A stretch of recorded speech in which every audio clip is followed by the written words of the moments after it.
One thing happened to my friend Chase Chappelle last week. My talk tonight is about love because we got Valentines Day coming up, and it's all about love. And really, that's what God is all about. Love, like completely all about. You can sum up the entire Bible with one word, and that's love. It even says it in there. It says it in the Bible. You can sum this thing up with this word, love. I've been doing a lot of reading about love in the Bible these past few days, and one thing that I found out is that God will find you and will help you when you need Him the most. And my friend Chase was at one of those moments last week where he really needed something from God, and so he asked for it. And he made this cross, not last week, a good while back. And he said he made it out of love. But he just made the cross. He just put it together. He didn't try to design anything or anything like that. He just put this together. And he was at one of those moments where he needed God the most. He asked God for a sign. He was like, I need a sign. And that day, a woman looked at his cross and said, "That's amazing. How did you put that dove in there?" And he said, "What are you talking about?" And she said, there's a perfect picture of a dove with an olive branch in his mouth. And he looked at it, and there it was. It was a dove. You could see the wing, you can see the olive branch, and you can't see it from there because the light has to hit it just right. But the cool thing I thought about that was it had been there all along. It had been there the whole time, and Chase didn't see it until he asked for it. And man, that meant something to him, you know. I want to tell you guys about a story. Have you ever been busted? Yeah. Yeah, you know what I'm talking about, like cold busted. When you get busted, like the last thing that you're thinking about is love. And you guys have probably heard this story.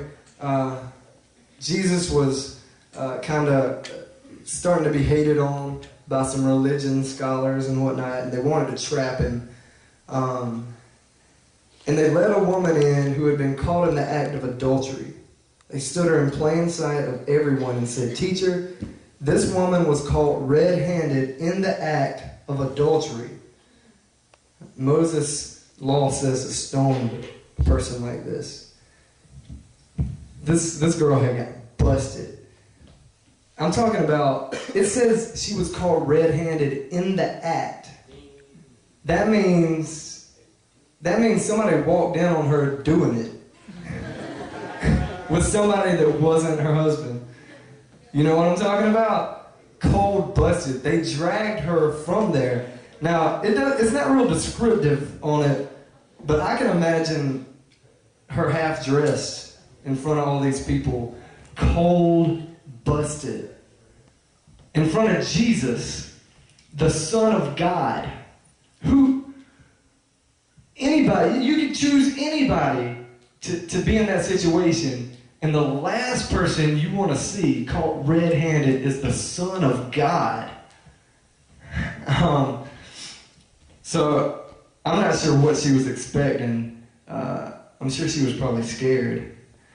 But Jesus just kind of bent down and wrote with his finger in the dirt, and they kept on badgering him. He stood up and he said, "The sinless one among you, go first, throw the stone." And everybody just slowly started to fade away. They just walked away because they had all been busted at one point or another, and they knew they couldn't do anything. So then he said to her, "Woman, where are they? Does no one condemn you?" "No one, Master." "Neither do I," said Jesus. "Go on your way. From now on, don't sin." So like, what kind of love is that, man? I mean, to be caught in the act and something bad, not just kind of bad, like cheating on your husband. This is ruining lives, is what this is doing. She ruined his life because he built his life around having a marriage, having a wife. I mean, that's bad. And then to be loved like that, just loved, forgiven, it's crazy. And I've been reading, like, you have no idea how many verses there are about love in the Bible. I know this might seem kind of cheesy, but I got you guys Valentines. Think of how much I love you. I love you so much that you're called my child. That's who you really are. Long ago, I decided to adopt you into my family through Jesus Christ. Ephesians 1:5. I chose you as my focus, my love, to be made whole and holy by my love. Do you think anyone is going to be able to drive a wedge between you and my love? There's no way. Romans 8:35. John 15:9. I've loved you the way my Father has loved me. Make yourselves at home in my love. Real love isn't your love for me, but my love for you. 1 John 4:10. I want you to know all about my love, although it is too wonderful to be measured. Ephesians 3:19. Not trouble, not hard times, not hatred, not hunger, not homelessness, not bullying, threats, not backstabbing, not even the worst sins listed in Scripture can face because I love you. My love reaches higher than the heavens. My loyalty extends beyond the clouds. I love you. Malachi 1:2. This is Shavis, and his says, "My love and kindness will shine upon you like the sun that rises in the sky." Luke 1:7-8. And mine says, "You were dead because of sin, but I love you so much that I made you alive with Christ." I will heal you and love you without limit. I still love you in bad times as well as good.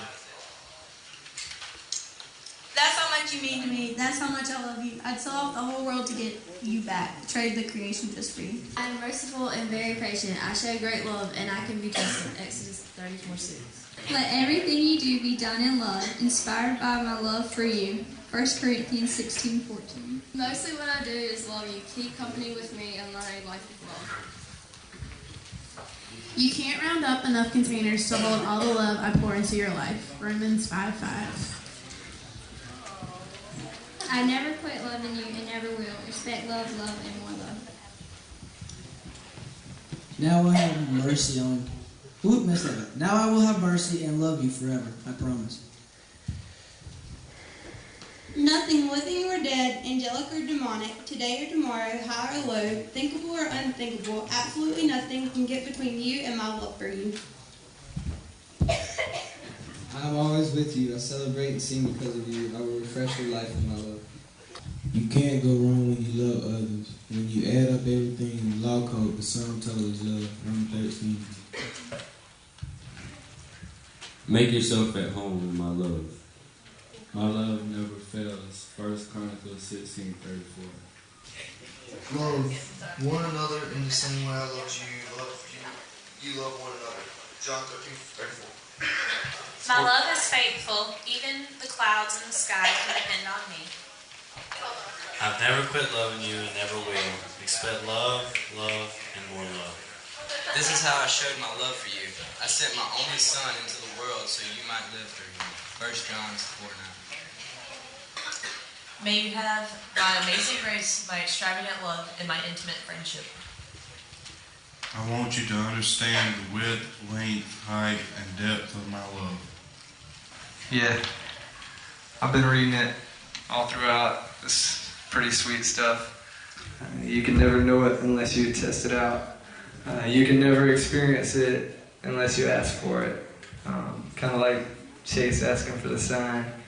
It had been there. It had been there the whole time. But when he opened his eyes, he saw it. Let me pray for y'all.